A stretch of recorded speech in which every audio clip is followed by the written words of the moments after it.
People always ask me how I paint out wrinkles in a shot, so I'm going to show you the method that I use. Track the shot using lockdown like you normally would, then press lockdown.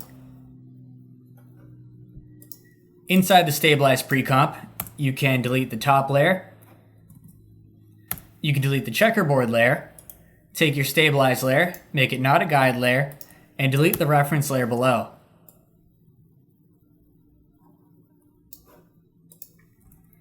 Pre-compose this, moving all attributes into the new composition.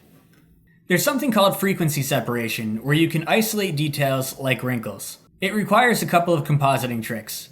First, add a blur to your layer, and just try to blur out the wrinkles so you can't see them anymore. This looks like it'll be enough.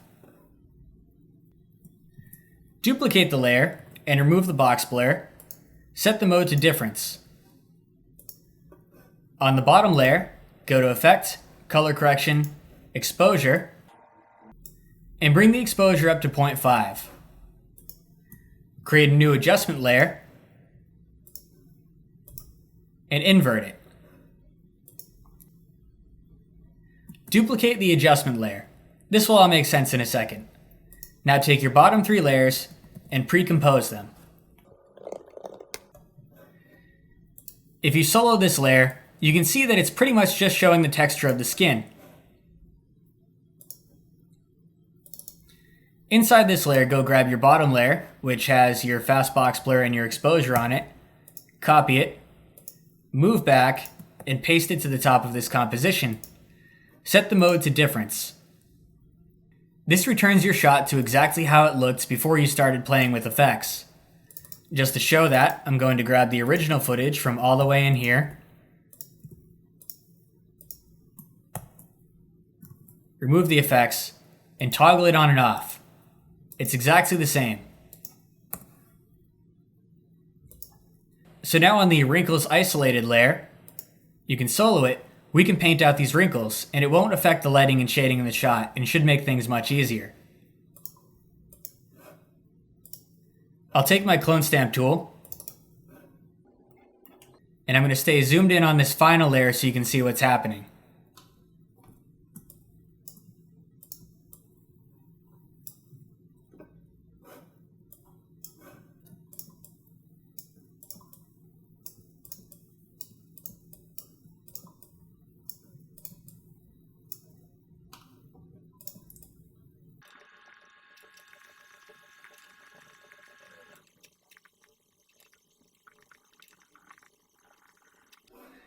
Let's take a look at before and after.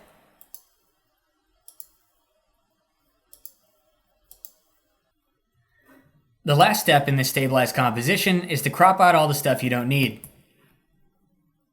I'm going to create a new solid and just loosely mask around the face.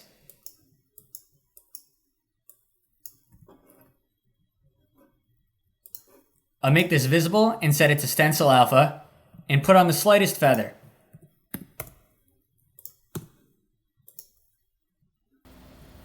Here you can see it before and after. Maybe I went a little harsh in a few places, but you get the general idea.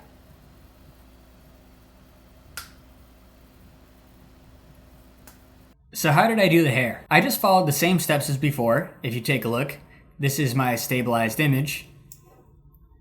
And I duplicated that layer and I masked it. Because the image is stabilized, the mask follows. And you don't have to do any animated keyframes. From there, I just put on an adjustment layer with curves to darken and hue and saturation to correct it.